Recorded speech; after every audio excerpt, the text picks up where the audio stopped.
Howdy folks, my name is ReadyOpco and welcome back to part number 8 of Let's Play The Legend of Zelda: A Link to the Past. I hope you guys like heart piece hunting because that is the directive of today's episode. Welcome to the treasure field. The object is to dig as many holes as you can in 30 seconds. Any treasures you dig up will be yours to keep. It's only 80 rupees to play. What do you say? Well, I want to dig. Or do I not want to dig? I want to dig! And we get the cool minigame music. Then I will lend you a shovel. When you have it in your hand, start digging. Press the Y button to dig. Indeed, he's going to give us a copy of the shovel that we had just had in our inventory previously. If you actually come here with the OG shovel, he doesn't lend you it.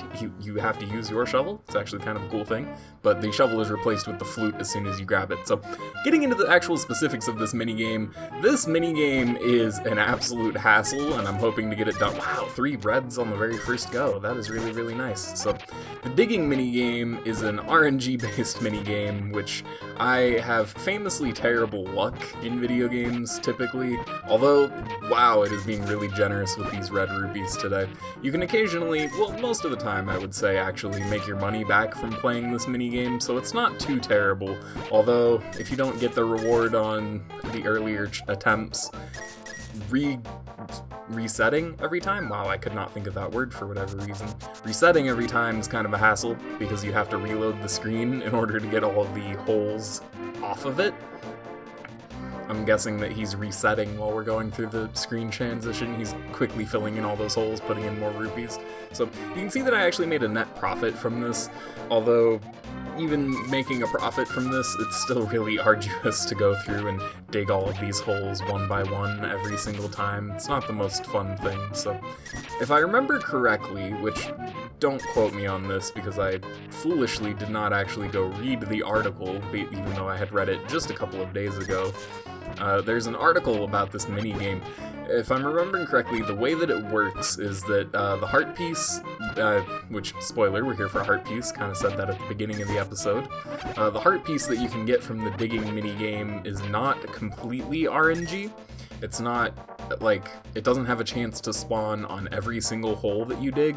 It's like every hole after 20 or something like that, or like 22, somewhere in that range, and then it gives you a chance to spawn the heart piece on every single hole that you dig after that. It's a really interesting mechanic, a different way to do it, to make sure that you dig enough holes every single time.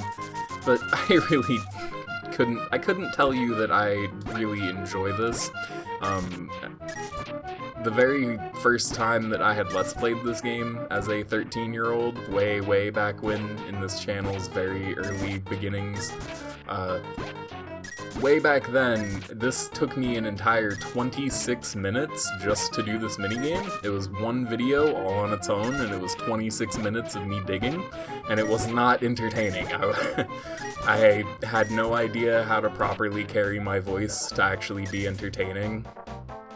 I will admit that there are occasions where I will be editing my videos and I actually get sidetracked editing because I'm listening to myself talk. Wow, nice voice crack. I don't understand why some people hate the sound of their own voice when they hear it back on recording. I've never gotten that sensation, ever. And maybe it's just because I've been doing this for so long. I've literally been listening to myself talk for hundreds and hundreds and hundreds of hours, so for me, I guess I'm just used to the sound of my own voice. But there have been times where I will genuinely get carried away by what I'm talking about in the editing process, which does not make for easy editing, especially for the Super Mario 64, which required much more extensive editing than this project ever has, which I'm grateful for the relatively low amount of editing I've had to do for this game. I can kind of just play the game and talk and not have to really cut out any points unless it becomes really obnoxious. I mean, we are already taking 5 minutes for just this one mini game. I would really prefer if I could just get the heart piece now. Maybe I'm not digging holes fast enough. Maybe I need to actually buckle down and focus here. Alright. Speedy hole digging. Speedy quick. Try not to miss any like you do. That's a really rough mistake, is to miss a spot, because you still have to take in the time. You still have to take the time to move, but you don't actually get the hole, the digging action in there. So, alright, this is a good amount of red rupees, but I would really actually just like the heart piece from one of these now. Nope. Try one more time before I get to the point where I'm gonna cut it out, because this is taking about 45 seconds to a minute per attempt, including the resets, and I would like to get on out of here and get on to better things in this episode. We've got a lot more things to do than just this digging guy, so one more attempt here. Please let me get the heart piece so that I can continue on my merry way, you good, long-nosed man. Ooh, yeah, that's maybe not a good thing to call someone, just in general. Just not a good feature to take note of. Yeah, I'm gonna just, yeah, I'm sorry, Orange Dude. I should have called him Orange. You know, considering the world we live in today, maybe I just shouldn't say anything at all, because really anything I say could be considered offensive. Wow, I don't know why I just totally blanked and ran at those rupees, but alrighty, that's going to be the final attempt. I will show you guys my successful digging attempt with the power of the time warp. Hey, there we go. That is a heart piece for me, with 1 second to spare, and then he's gonna kick me out, but that is okay. I made a handsome little profit out of that too, and we can walk away with our nice heart piece. It's going to be the first of a new set, which is excellent. We should be able to fill that out in this video if I am clever enough with how I'm going to handle things. The second heart piece, if I'm remembering correctly, is just a short distance away. This actually would have been easier to grab in the last part, but I had totally forgotten that it was over here. Cut into this little circle of bushes here, hit the magic mirror to bring us back to the light world, and we are up on this ledge that you can otherwise not access.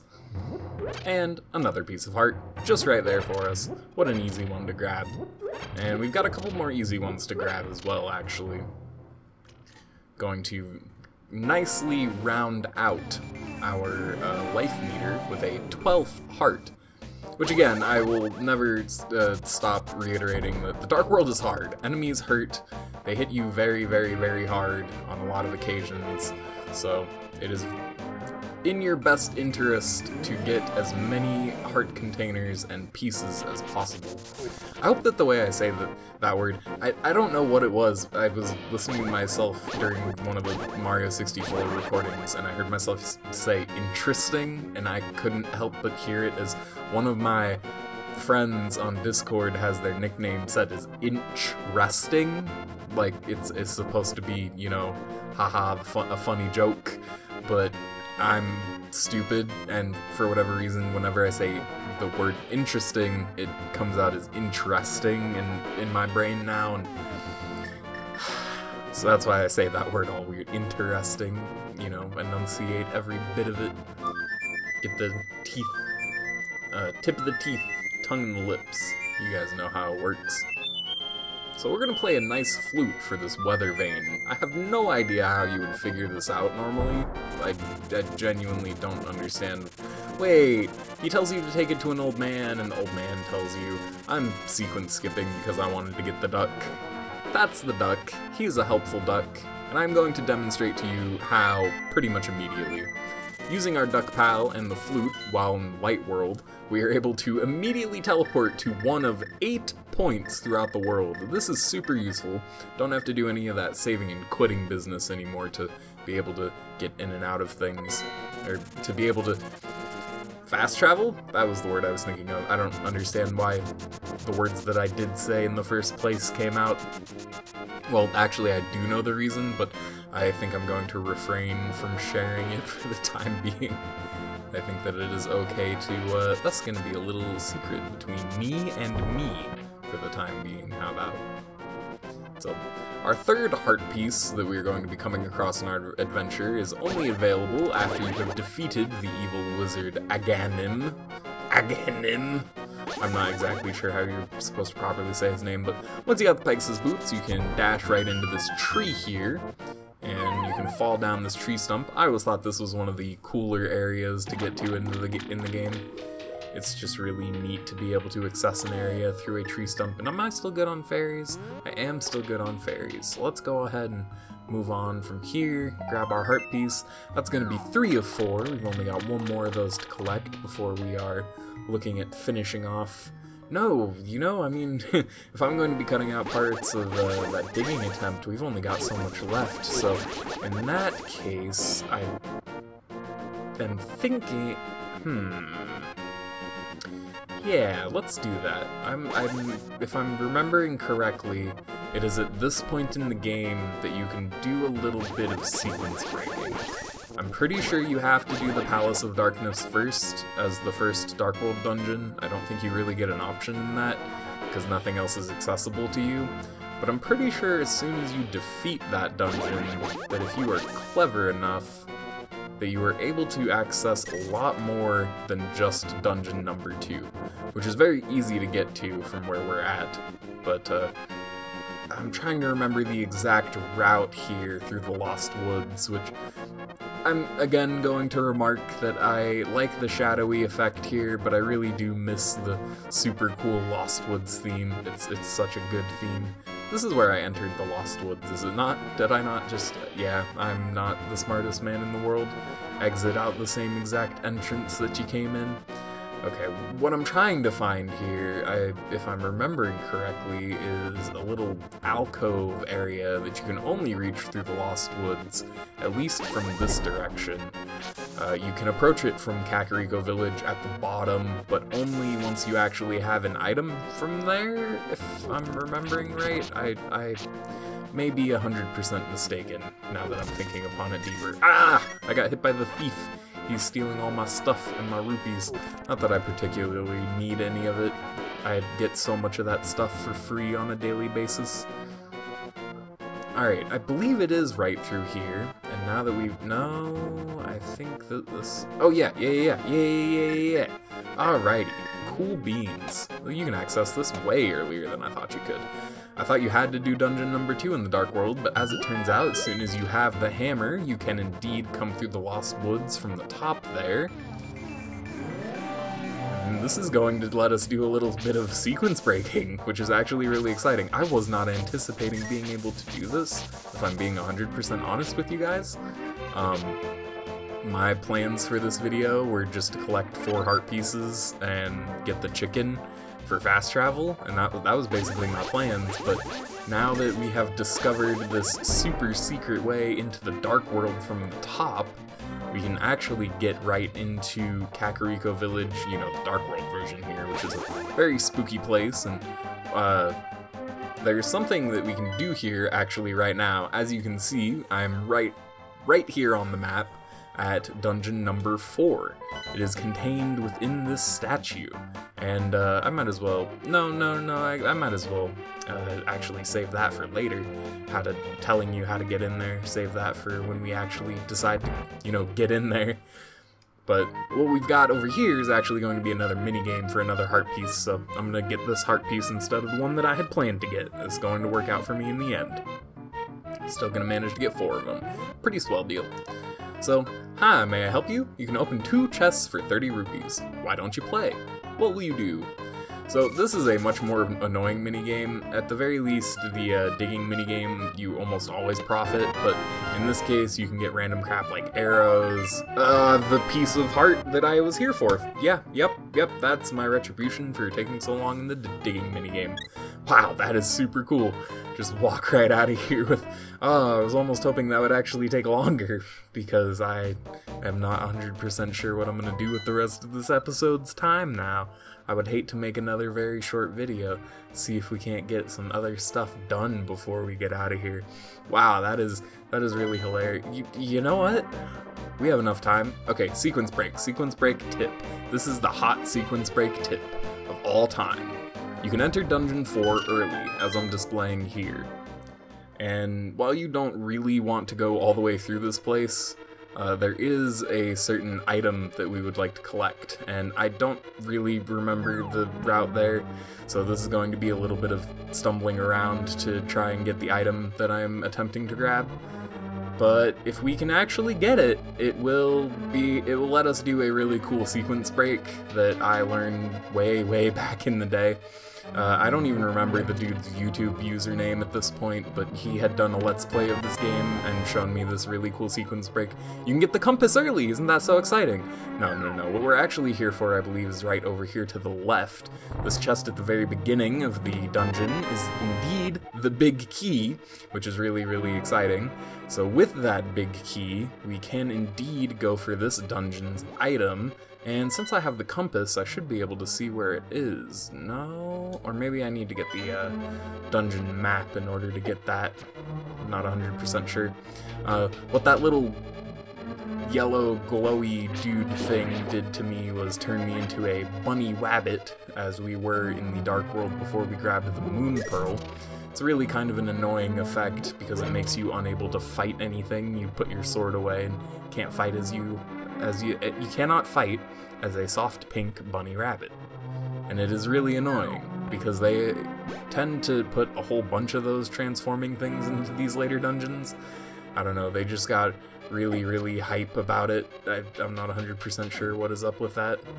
So like I said, this is going to be a little bit of stumbling around, but I kind of remember the way through here. So you don't need any small keys until you actually get into this area of the you don't need any small keys until you get into this area of the dungeon, and then all of the small keys are contained after this like second half. So that like maze area with the pathways that you can't see yourself under is like the first half of the dungeon, and if you don't know where you're going, that can seriously trip you up. I do not blame you if you get lost in there. But the second half of the dungeon is relatively straightforward, if I'm remembering correctly. Just kind of have to make it through it, you know, do the do, as it were. And this is going to enable us to collect a super cool item. It's such a cool sequence break that you wouldn't think of your very first time around. Like, I mean, of course you would have no way of knowing how to do neat sequence breaks and whatnot, but for a repeat playthrough, this is definitely the way to go. And if you're the type of, if you're similar to how I enjoy video games, if you enjoy them how I enjoy them, which is, you know, knowing all of this stuff from the very first run, then I hope that you will get some enjoyment out of this, because it makes you very powerful from an early stage. It's some really good stuff. I think that you need to hit this switch, actually. I'm gonna go through this door and then immediately need to hit the switch, aren't I? No, maybe perhaps not. Oh, maybe perhaps also I need to hit the switch. I definitely need to hit the switch. That's unfortunate, but we'll hit the switch. We'll do it. We'll suffer with the spike traps. This is fine. Oh, this is actually not nearly as bad as it could have been, although of course I'm still gonna take damage as soon as I'm opening my fat mouth. Oh, this is not nearly as bad. Immediately gets hit by spike trap. It just kind of ends up like that sometimes, you know. I don't think that this is the way to the dungeon's item, if I'm remembering correctly. Nope. That's gonna be a big no from me, Chief. However, we are going to need to do a thing here, which is hit some bombs on that thing right there. I'm pretty sure that that is a permanent thing that will stay even when we leave. At least I'm very much hoping it is. These guys taking 2 strikes from the Master Sword is really mean. Like, these should not be that tough of an enemy. They're little green frog things. They're not threatening at all. And yet they deal a bunch of damage, and they take 2 sword swings. And they like to hug the screen transition and make it impossible for me to collect rupees. I got so many things to be mad about these little green guys. Well, why they gotta be like this? Also, they get pretty stingy with the recovery hearts in the later dungeons as well. I'm definitely noticing that. I suppose now that we have the blue pegs down, yeah, that means we can go through here and see if I can't hit this guy with a magic powder. Grab me a fairy. Yeah, that's gonna be really helpful. See, grabbing the magic powder is one of the most worthwhile things in the game, honestly. Being able to turn anti-fairies into regular fairies like that. On-demand heals in almost any dungeon in the game. Absolutely fantastic. Could not be better. Pretty sure one of these skulls is going to have a key under it. Trying to make my best effort. No, it's not a key, but it is the door switch. No, I didn't want to go this way. I immediately, as soon as I went through that door, literally as soon as I hit the button, I knew that I had made a mistake, because I remember doing this so many times as a kid. I would be like, okay, kind of lost, and then I would be like, oh, door, it must be this door, and then immediately get put back at the beginning of the dungeon. That is really quite unpleasant. Okay, going down here is not going to lead me to anything? Let me double check though. You know, you always want to make sure. And it's kind of goofy going through this dungeon. I'm only going to go through the first half. I'm literally going to get the dungeon item and skippity-doo on out of here. That's all we're here for, is just this dungeon's item. Indeed.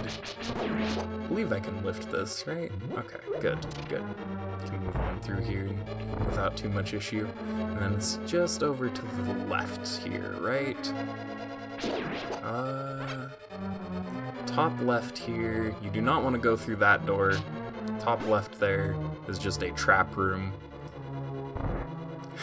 I apologize for the amount of stumbling and not knowing exactly where it is that I'm going here, but I'm just trying to take us to a good goal, I promise. As a matter of fact, this gets you literally all the way to the very end of the dungeon, and then you have to back out of it, if I'm remembering correctly. And it is worthwhile to grab the dungeon item and then back out of here for the upgrade that we're going to be obtaining with it. Not only that, but in true Metroid, in true Super Metroid style, what this game does with the items that you collect, once you have it, it opens up a very significant portion of the world to you. So it's very exciting. Let's grab our big chest containing the Titan's Mitt. Now you can lift the heaviest stones that were once impossible to budge. We're gonna grab that, magic mirror right on out of the dungeon, and now, wait a minute, please don't go this way. So this girl that is following us, we can't actually rescue her through the normal entrance. She will just stay in the dungeon, which seems rather mysterious. I wonder what exactly could be up with that. So with the newfound Titan's Mitt that we have, I'm gonna see if I can find a place to demonstrate our magnificent power now. I know for a fact that there's at least one at the very bottom of the dungeon here, but should be one right over here as well. We've got these very dark stones here, and if you lift one up like so, yeah, we can now lift the dark stones in the world. So that's what I was mentioning before, how we got into Kakariko Village in the first place. We used the hammer to get at it from the top, from the Lost Woods, but if you have the Titan's Mitt, you can just lift up the dark stone and get through that way. But I think that this is a much easier pathway. And very last thing we're gonna do in this video is very exciting. Gonna start another heart container. Isn't that so super awesome? So excited for the future that we have unlocked to us with the power of the Titan's Mitt here. So I think that that's going to be wrapping things up for this episode. I'm just going to get myself a little bit further into the most convenient place to start for the very next episode, which is, I believe, going to be right over here. Got this weird bouncing frog thing. I wonder what could be up with that. Well, my name is Ready Opco, and you'll have to be staying tuned until part number 9 to be seeing that. And I will be hoping to see you there.